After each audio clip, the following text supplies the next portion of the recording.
But I think all the power shots that were thrown, like punching wise, I can see everything coming that he hit me with. Popped me real quick with the jab. Of course, I think he's right-handed, so he's got a little bit of power on that jab. He throws it right, and opened up a little cut here under my eye.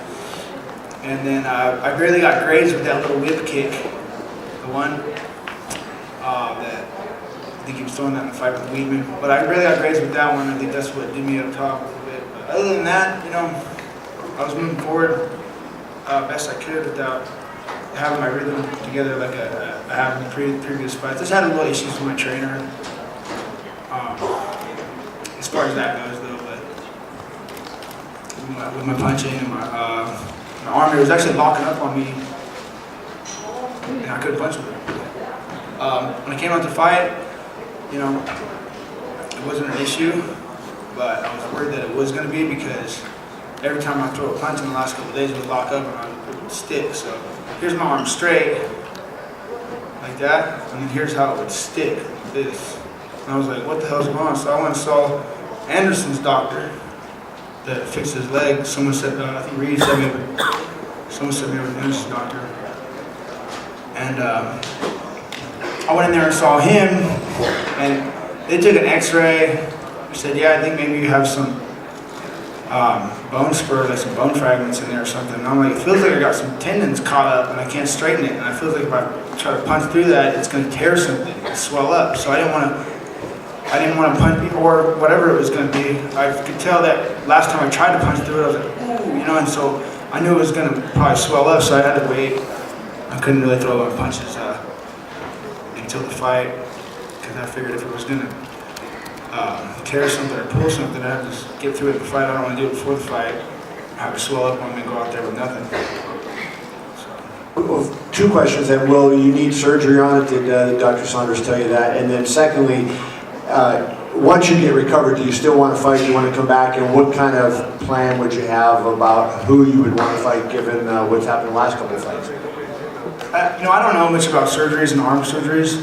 That's all I really heard out of your question there, the arm stuff. But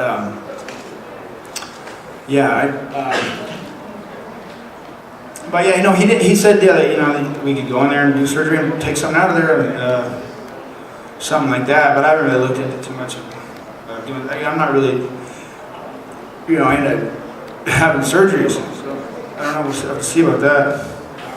If I'm not punching anybody, then why do I need surgery? Nick, obviously, you were very respectful of Anderson Silva all week long and praising him as a fighter. It seemed like he was very hesitant to engage you tonight, though. Were you disappointed at all in what seemed like kind of a lack of a willingness to want to come forward and put on the fight it seemed like you wanted to put on? Yeah, I kind of lose my shit whenever people do that, so I think he probably knows that. Yeah, but I could see his punches coming a mile away. The more he punched, the more he was gonna end up with the shit end of the stick. So he wasn't gonna punch or anything. Not that he worries about punching in all his fights. What I watched, But I really think I come in with a straight right to the body, and I was really gonna put it together off of that. He grabbed my head and I started pumping elbows in. I haven't watched the fight, but I remember every time I did throw a straight right to the body. A straight left to the body. I was switching around a little bit. Either way, as soon as I threw that straight to the body, he was going to grab my head, and I broke out of there and started hitting him with elbows and punches. So, that would have worked out for me, but I was hesitant to do that on the way after the fight. Usually my trainer's like, he's screaming at me. Sometimes I'm like, why are you like, shut up? It's a bad idea. But then I realized, man, that's probably a good idea, because I would have been having to throw something for him. And I would have trained that. I would have trained those combinations in this last couple of weeks here. I think I could have been more successful with that straight right to the body, coming back with the left hook. Or, when I was switching it up. So either way, straight right, come back with the hook. Because I tried to grab my head and I was going to win. Get the better of that situation every time, in my opinion. And, there's a couple things I regret, like, whipping kicks out there and 4 round the first round, because I'm sure the judges don't like that. I don't know how people felt about it either. I don't even know how I feel about it when I watch the fight. I don't know if people were like, yeah, I had you on these rounds. I don't know what the judges are thinking, or I know how I feel at the end of the fight. I'm like, well, you know, I don't know what the judges are thinking, but I'm like, I definitely pushed forward the whole time, so I don't know. I don't know how they judge fights sometimes, you know, because nowadays they're adding scoring, and sometimes they go like, oh, damage, and sometimes they go, oh, this guy did more work. You know, and it's like a whole new ball game right now in these last couple of years. But I've been in here for at least 12 years or so, where it's a whole different story. That's why I was even spouting off. For some reason, I was spouting off about Sean's shirt because, you know, I think I got the takedown in that fight, got more punches, and moved around. But he worked harder, threw a lot. And they're like, oh, well, the judges like that because he, you know, kind of like right in front of your face. I mean, that's all I did. Like, right, nothing hit me. I was like, hey. And, you know, I think I could have won that fight. I think I did win that fight, but like, same with a lot of fights. But I get real confused on how to win a fight out here initially. And then nowadays, you know, you can see on, you watch, they're counting strikes and doing all this stuff. So I don't know what was what until I see it. I don't know how many punches were thrown, landed, or what, but I just know that, you know, I can see this guy's punches. You know, I don't think he could have finished me. I think if he was going to finish anybody, it was going to be me finishing him. But the thing is like, I just, you know, the only way he's going to do a finish on me is if I come in doing something stupid. So, you know, on account of that, I think I stayed back a little bit more than I should have. And, you know, on account of not having my trainer help me put my punches together, I think I know he's sitting at home going, MC, that's who's out in there. You know, and it's like,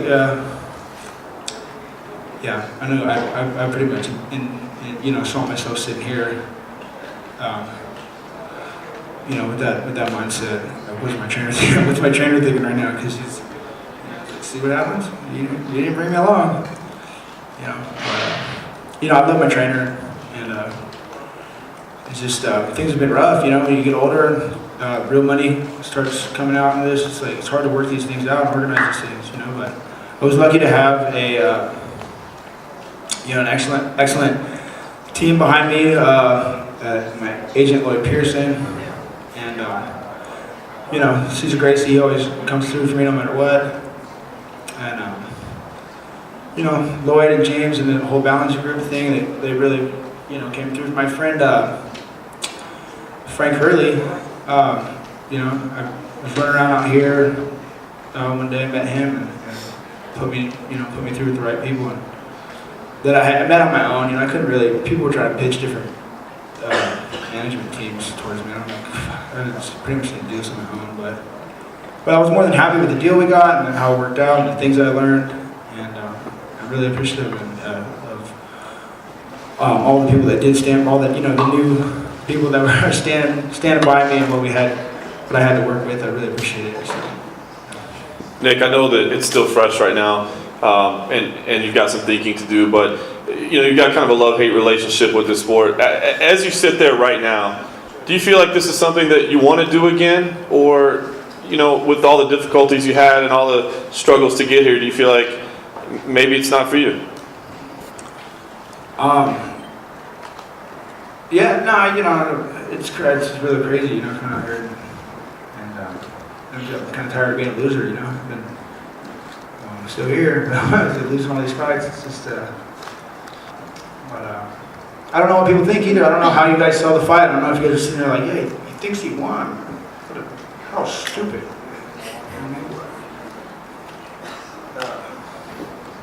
Like, how does he think he won? I'm like, well, you know, it's one thing, like, you know, you sit there and try to get a guy on the scorecards, you try to get the knockout, you know. You win like that, you know, the knockout. I just never try to beat somebody on the scorecards. It's never happened. It's just not in me, I don't think. And I'm real quick to just criticize somebody for even going there. I'm like, are you doing this really? Are you really gonna not try and finish this fight and do this fight? You're gonna do another fight where it's moving around? You know, I have a lot of respect. You know, you see me out here and try to intimidate this dude leading up to the fight or anything like that. You know, maybe that could have won me the fight. He stayed the hell away from me the first round. When I came out, flipped the switch on and started saying, you know, I'm not coming out and touch gloves with anybody. I can shake hands before the fight. Shit, I mean, as long as everybody's straight up, then everybody's straight up, you know, nobody's stepping out of line. We can shake hands before the fight too. You know, of course, you know, if somebody steps out of line, we ain't shaking hands until after the fight. So, and, you know, bump a fist or nothing. Why am I do that? Is it gonna make the fans happy? No. Is it gonna make Dan White happy? No. It ain't gonna make me happy either if I lose, you know, if I lose the fight. So it's just a different mentality about fighting. Sometimes I think. We'll take one more from Ariel. Nick, the last time we were in this setting at a post-fight press conference, it was in Montreal after the GSP fight, and you talked about some of the issues that you were having outside of fighting, and, you know, trying to get your life in order. If this is the last time you fight again, do you feel a lot more comfortable? Do you feel like things are more settled around you? Yeah, well, you know, I've left options open for myself best I could, you know, on account of doing this. So I've invested a lot more than a lot of people. That I know it's hard to understand for a lot of people that I've done something like that. And like I say, hard work pays off on one end. On the other end, you know, I look like shit out here fighting. And when they put those clips together, they're not going to show none of my punches. They're not showing them. They're going to, you know, find whatever they can find that happened out there on the other end of it, and they're going to throw that up.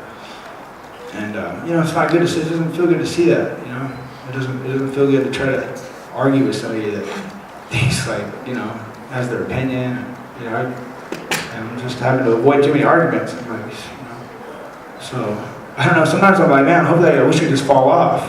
Yeah, people stop talking about me, but I feel like that's just not happening. I don't know if I'm wrong. Maybe I'm just that's how it seems from my end, but I can't tell you. Thank you, Nick.